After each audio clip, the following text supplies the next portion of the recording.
이분 말씀을 제가 설명을 할 시간이 없었기 때문에 오늘 이 말씀을 좀 함께 나누고 넘어가도록 하겠습니다.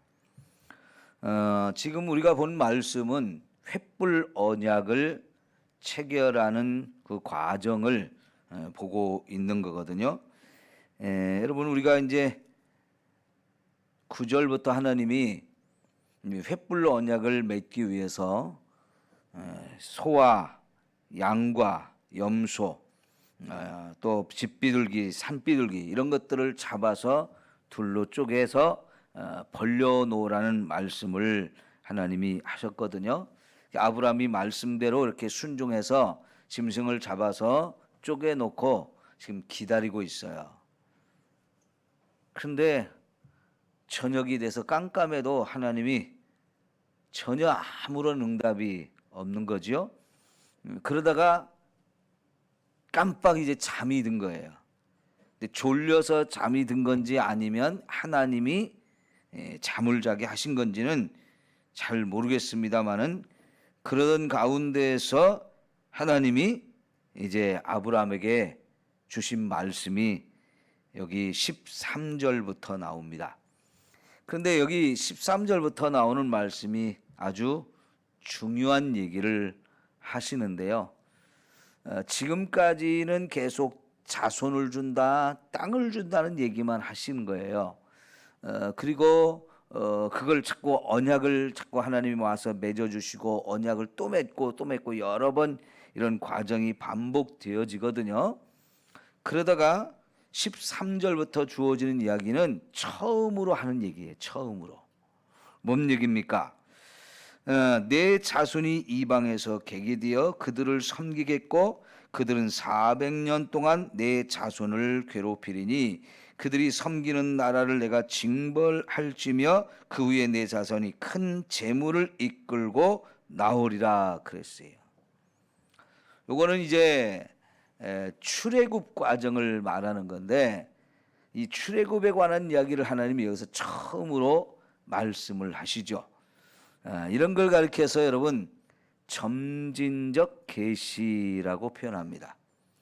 하나님이 뭔가 지금 이루어가는 큰 일이 있어요.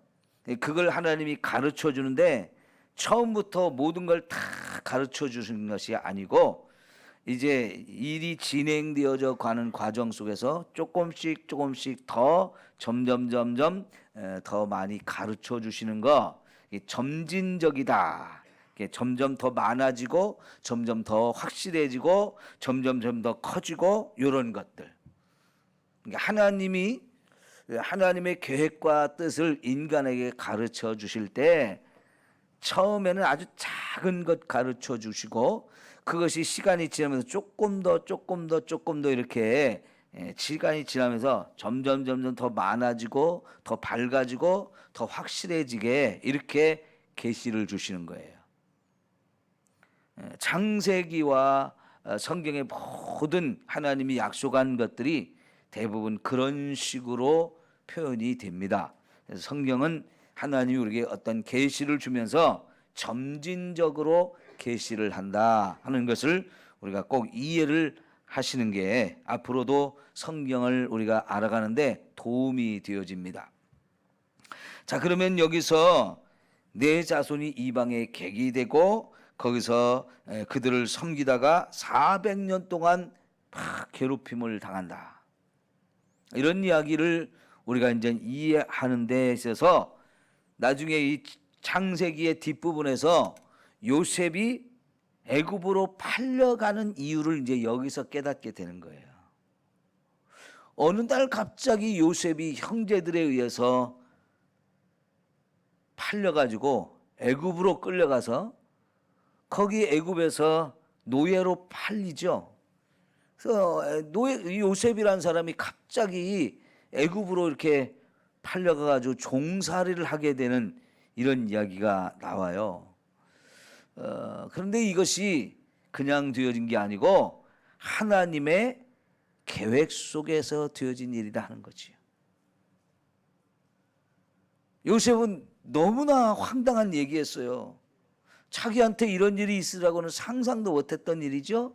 그러나 이것은 하나님께서 앞으로 이루어가야 할, 지금 여기서 내 자손이 이방에서 객이 되어 그들을 섬기고 400년 동안 내 자손을 괴롭히고 그 섬기는 나라를 내가 징벌한 후에 너희 자손이 큰 재물을 이끌고 나온다.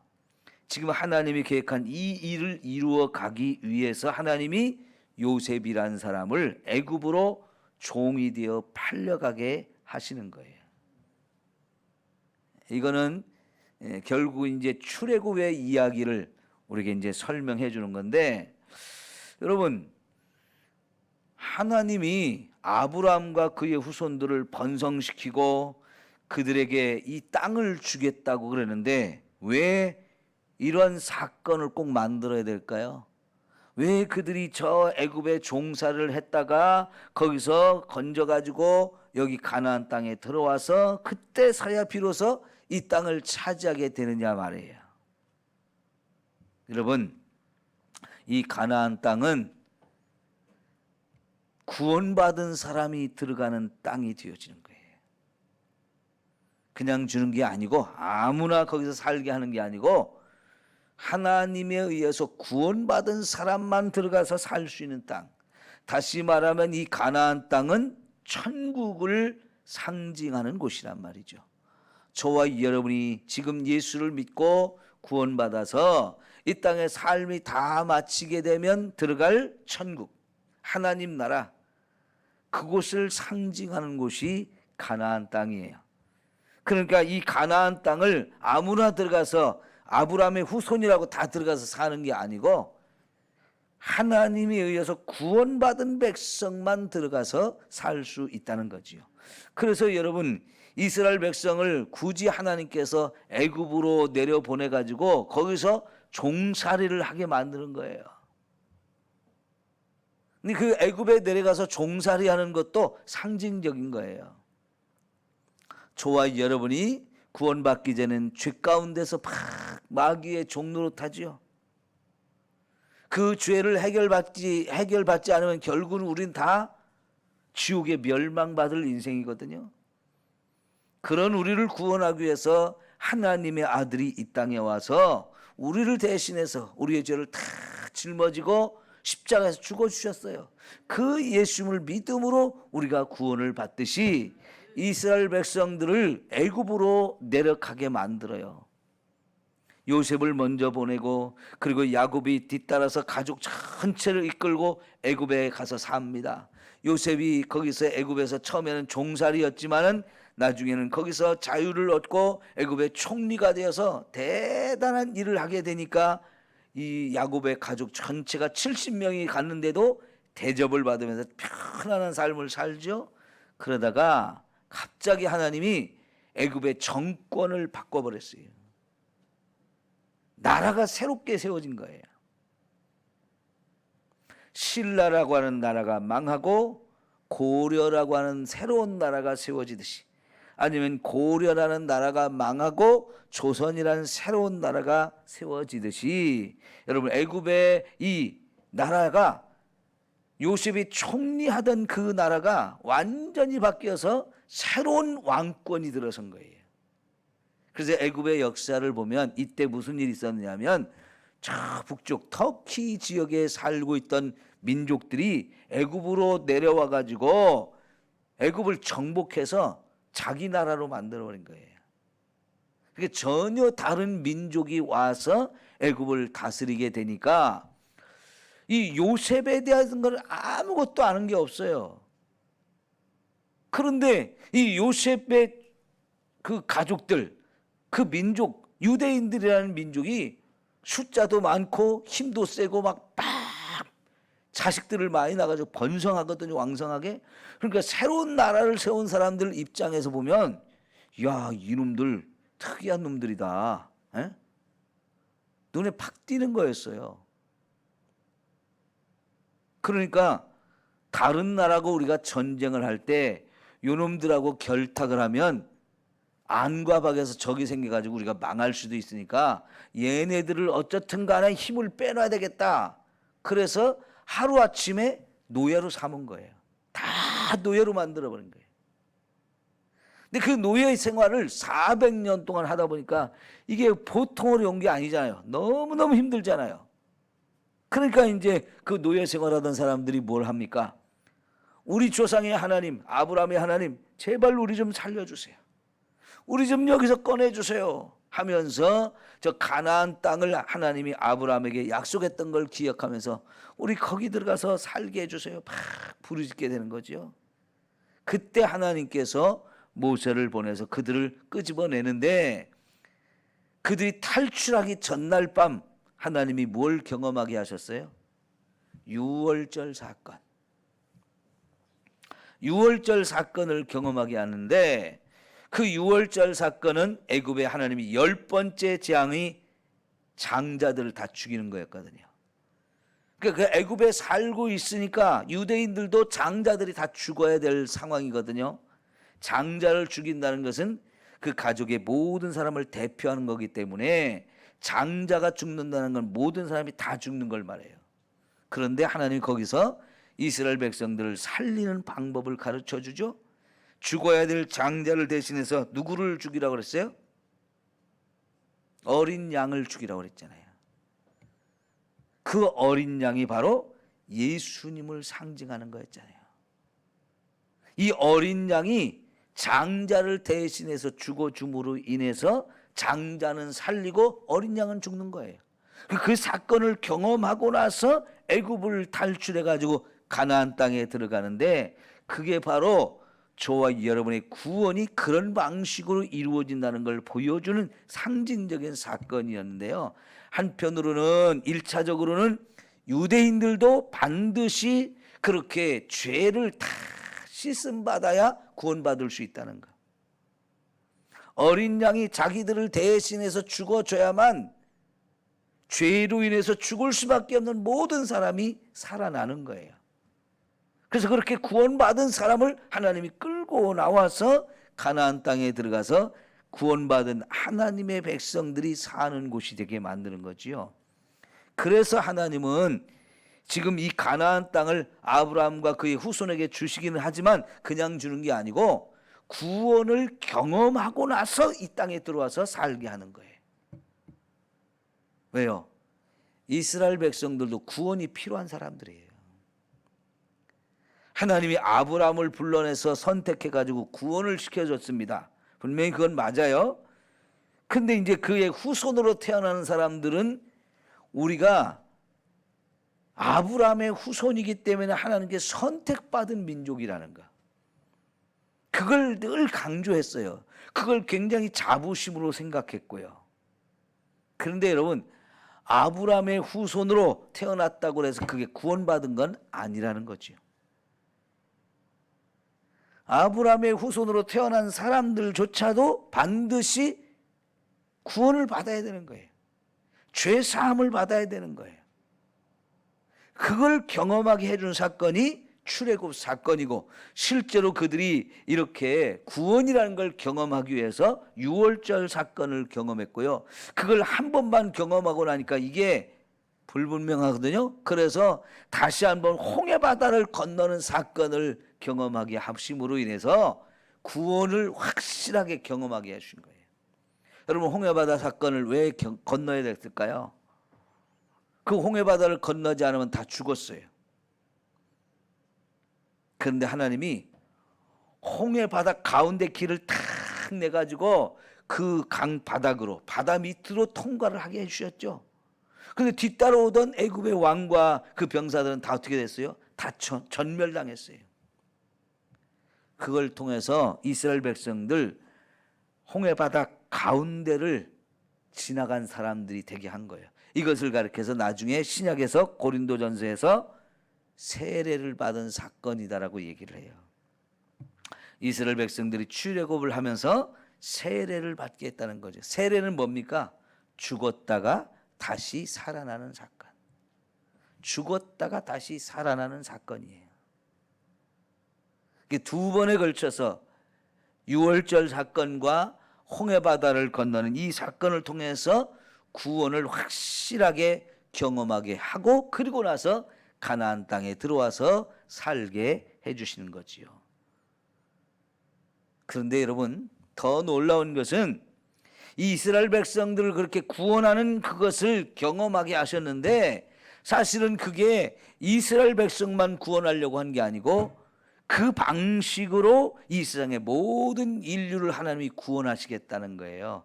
그래서 어린 양 대신 예수님이 오신 거고요. 이들을 위해서 예수님이 십자가에 죽어진 사건을 그렇게 경험하게 되므로 그 예수님을 믿음으로 저와 여러분이 누가 됐든지 간에 구원을 받을 수 있는 이 놀라운 일을 그렇게 출애굽 사건을 통해서 이 세상 모든 사람들에게 가르쳐 주신 거지요.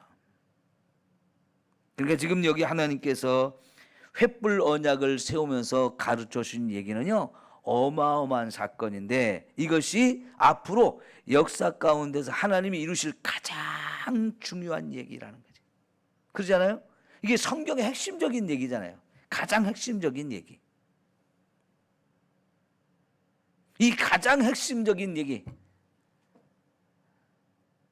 이 아브라함의 후손에 관한 이야기와 그 후손들이 살 땅에 대한 약속을 하면서 결국은 누가 여기 들어와서 사느냐? 구원받은 하나님의 백성들만 들어와 산다. 근데 이게 더 나아가서 이 가나안 땅은 천국을 상징하는 것이고, 이 천국에 들어갈 수 있는 사람은 예수를 믿어 구원받은 백성이라는 것을 저와 여러분에게 가르쳐 주는 거예요. 그래서 지금 하나님이 여기서 어마어마한 사건을 지금 미리, 성경의 가장 핵심적인 사건을 미리 여기서 말씀해 주고 계시는데요. 자, 15절에 보면 너는 장수하다가 평안히 조상에게로 돌아갈 장사가 될 것이요. 그래요. 이제 아브라함은 이 땅에서 편안하게 살다가 죽음을 당할 것이고 내 자손은 4대 만에 이 땅으로 다시 돌아올 거다. 여기서 4대라고 말했는데 요즘에는 1세대를 30년으로 잡거든요. 그러나 이때만 해도 오래오래 살았기 때문에 아마 4대 하면 1대를 100년으로 지금 계산하신 것 같아요. 400년 후에 그렇게 되어지는 거죠. 그러면서 이제 16절 중간에 보면 이는 아모리 족속의 죄악이 아직 가득 차지 아니함이니라 그랬어요. 자, 아모리 족속은 가나안 땅에 사는 이 가나안의 후손들 대표적인 사람을 말해요. 이 아모리 족속의 대표를 말하는 건데, 그래서 이 아모리 족속을 중심으로 해서 이 가나안 땅에 살고 있는 함의 후손들, 이 사람들의 죄악이 아직 덜 찼다는 거예요. 이들이 지금도 계속 죄를 짓고 살고 있는데 가면 갈수록 죄가 더 많아져 가지고 결국은 이들을 하나님이 심판하셔야 하는 때가 온다는 거예요. 그때가 400년 후라는 거지요.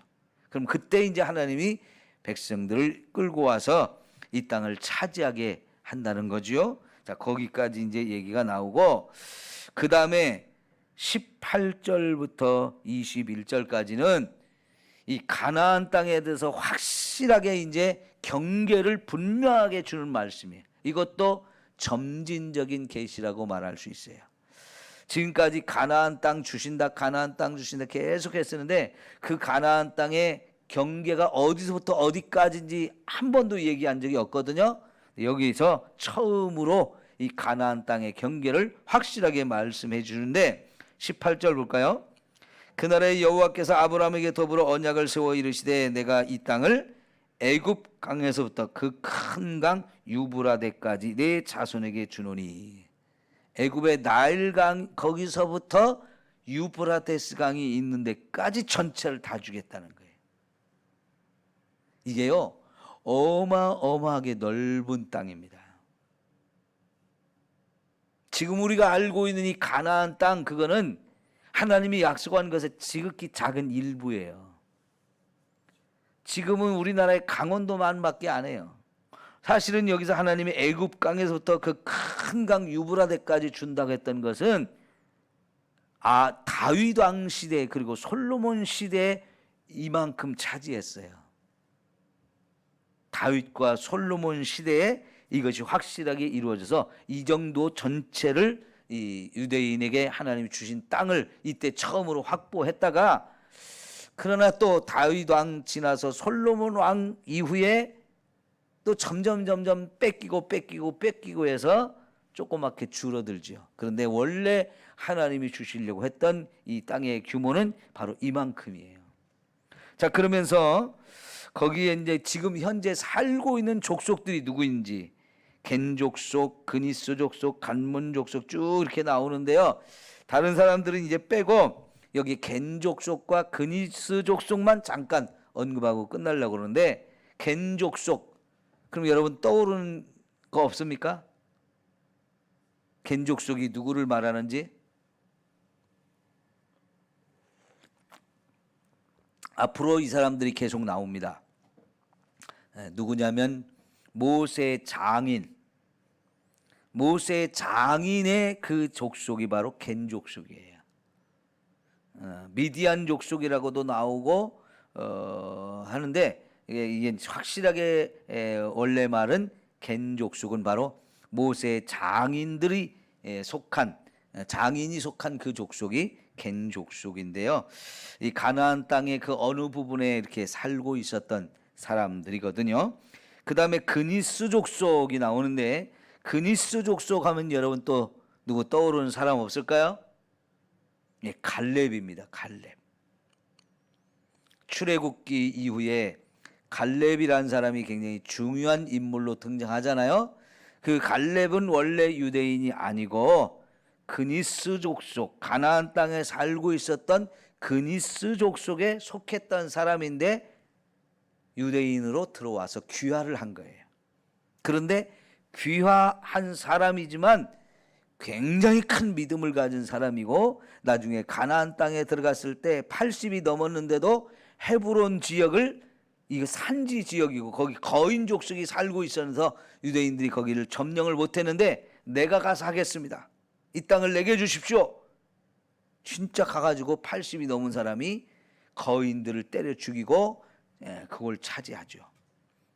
그 갈렙이 속한 족속이 바로 그니스 족속인데, 이 사람들도 원래 가나안 땅 남쪽에 에돔 족속이 나중에 살게 되어지는 그쪽에서 살고 있었던 족속들이라고 볼 수가 있습니다. 다른 것들은, 다른 족속들은 별로 중요하지 않으니까 우리가 어차피 멸망할 사람들이에요. 이 사람들은 멸망할 사람들이니까 별로 관심이 없습니다. 자, 오늘 여기까지 보면서 하나님은요 점진적으로 이렇게 계시를 주셨는데, 왜 이런 거 할 수 있느냐? 하나님이 역사의 주인이시기 때문에 그런 거예요. 100년 후에 되어질 일, 1000년 후에 되어질 일, 2000년 후에 되어질, 4000년 후에 되어질 일까지도 하나님은 다 계획해 놓고 계세요. 그래서 하나님이 역사의 주인이시고 그 하나님이 계획한 대로 모든 역사가 되어집니다. 저와 여러분의 인생도 하나님의 계획 속에 있어요. 내가 뭐 이렇게 살고 싶다, 내가 원하는 대로 되어지는 게 하나도 없어요. 저와 여러분의 인생은 하나님이 계획한 대로 가는 거예요. 그 하나님의 계획이 무엇인지를 자꾸 찾아가면서 그 하나님 뜻을 이루어 드리는 것에 내 인생이 맞춰질 때 가장 바른 길로 가는 거고요, 최고의 행복한 길로 가는 거예요. 믿습니까? 내 마음대로 내가 하고 싶은 대로 살려고 내가 세운 목표를 향해서 달려가지 말고요, 하나님이 세워주신 목표를 향해서 하나님이 세우신 계획을 이루어가면서 저와 여러분이 살아갈 때 하나님도 기뻐하시고 그걸 통해 하나님의 계획한 걸 다 이루어가는 인생이 되어지고 거기에 쓰임받는 거예요. 기도합시다.